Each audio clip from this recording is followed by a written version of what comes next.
There are no words that can capture the horror and the evil of this unspeakable act.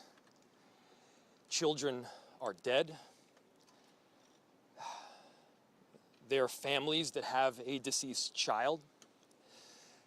You cannot put into words the gravity, the tragedy, or the absolute pain of this situation. We are a Minneapolis family. But to everybody out there, do not think of these as just somebody else's kids.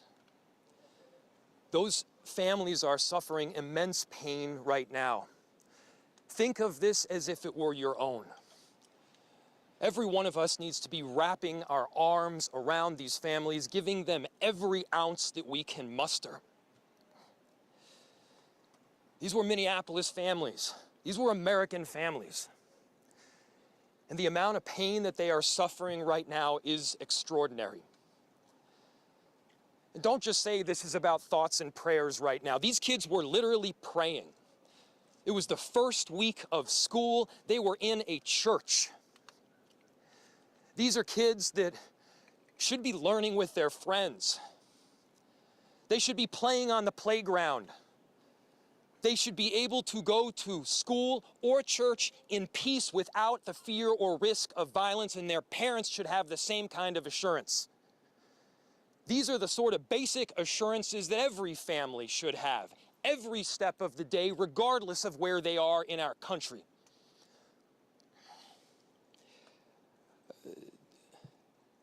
I'm so deeply saddened, and I'm so sorry to the families that I know are suffering right now. My ask is to everyone, stand by them. Love them.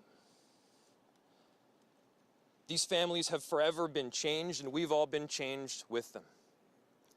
We need to do everything possible to support them through this time. We have a family resource center that has been set up. I'm grateful for all of the law enforcement agencies from a number of different jurisdictions, all the different departmental support that we've received. They're going to be working tirelessly. There's also a family resource center that is being set up as we speak to make sure that we're there for everybody. Again, to the families that are suffering, to those that have experienced loss, I'm so deeply sorry. We're going to be with you every step of the way. We love you. This kind of act of evil should never happen, and it happens far too often. The chief will provide additional details. My name is Brian O'Hara, B-R-I-A-N, O''H-A-R-A. I am the Minneapolis Police Chief. Earlier today, just before 8:30 a.m., our city experienced an unthinkable tragedy. Minneapolis police officers responded to a report of a shooting at a mass that was happening at the Annunciation Roman Catholic Church on the block behind me.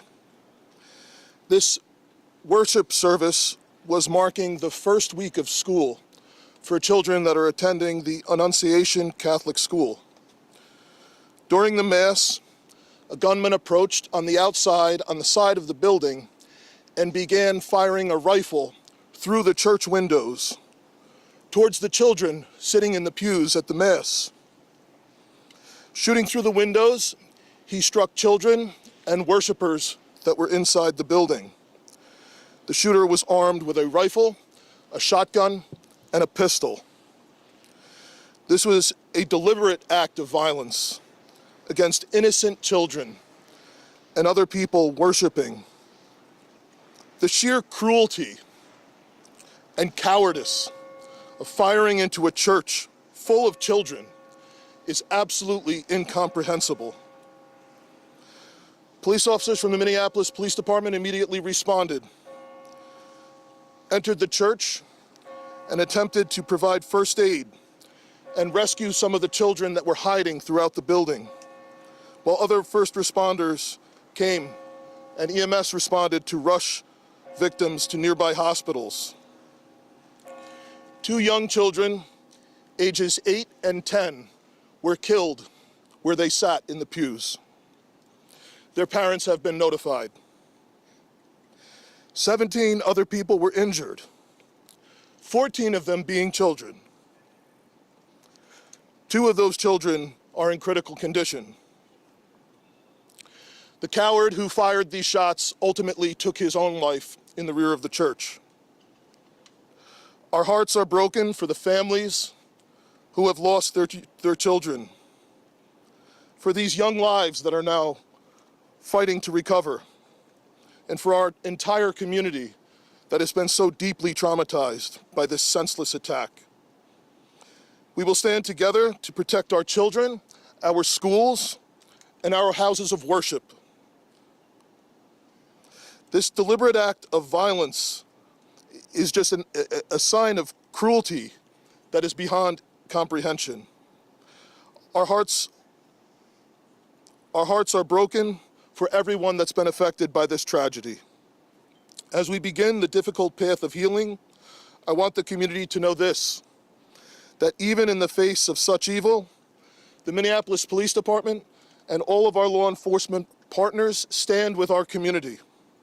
We stand with these families and with this parish. We will continue to be here for you. With that, the investigation is obviously in its preliminary stages, and I will attempt to take some questions to provide further information. Chief, what can you tell us about the suspect in this case? How old was he? Any kind of motivation? Any notes or any other information you might have left behind? So we were looking, the question was, what can be said about the shooter? We believe it is one suspect, a sole shooter. We believe he is deceased. He is in his early 20s, does not have an extensive known criminal history, and we are looking through information left behind to try and determine some type of motive. Yeah. Chief, do we know if they were former students? How many do you have about? How many children? I don't have an exact, the question was how many children at the school. There were dozens of children inside the mass at the time. I don't have an exact count. The children have been relocated into the school, which is where their families are reunifying with them. Chief, do we know if the shooter Other than the weapons, what was the the shooter a behind? student, former student? Was he a former employee? Do we know that? The question was, do we know if the shooter was a former school employee or a former student? We don't have that information. Did he leave anything behind other than the weapon? Either like a note? There's a vehicle. The question was anything left behind? There's a vehicle that we believe that the suspect used that is being searched, and we will be conducting other searches related to this. And what was that vehicle and where was it parked? Inside the parking lot here. Is there parking lot? Yep. There was some neighbors who said that the door to the church had been barricaded. Yep. Is that correct? So the question was, neighbors had said that the door to the church had been barricaded.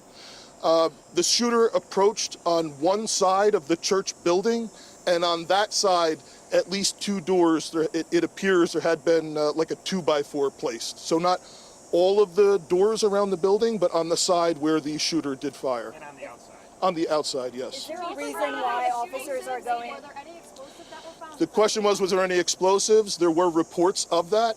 There were no explosives or improvised devices that we found. I do believe there was one, I guess you would call it a smoke bomb, like not an explosive, but a sort of a firework that would release smoke. And which side of the building? North, south? The side that is closest to us, here, on this side. Yeah. Is there a reason why agents are also at these nearby homes? I don't have specific information on that that I can Was he release. dead from a gunshot wound, this suspect? The question was, is he dead from a gunshot wound? The answer is yes. We believe he took his own life in the parking lot. Was this outside or both inside that he was shooting? The question was he shooting outside and inside? He was absolutely shooting outside of the building on the side of the church, inside through the windows. It appears he may have gone inside, but I don't believe we've located any casings inside the building.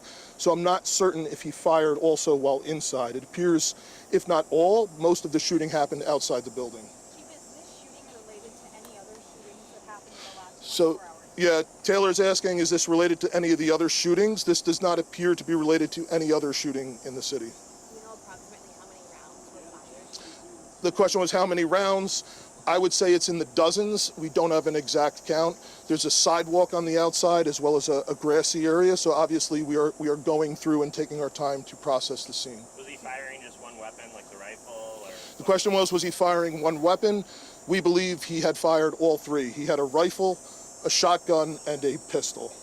Chief, was this individual licensed to conceal and carry? Did he have any background prior? Were the weapons, was he lawfully carrying the weapons? I don't have that information, and I don't have any information on any significant criminal history either. was he dressed at all in any tactical type of gear or anything? It appeared he had some black clothing on, his cargo-type pants. I guess you could interpret that as, you know, however you like. All right, Yeah. ladies and gentlemen, thank you for helping us to get the information out today. We have a lot No more work questions? that needs to be done. We will return back later today to provide more details as they become available, and we'll let you know how you can know about that in the moments to come. Thank you. How can the public help? That's it. Okay, we are just listening to a news conference from Mayor Jacob Frey, Minneapolis Police Chief Brian O'Hara.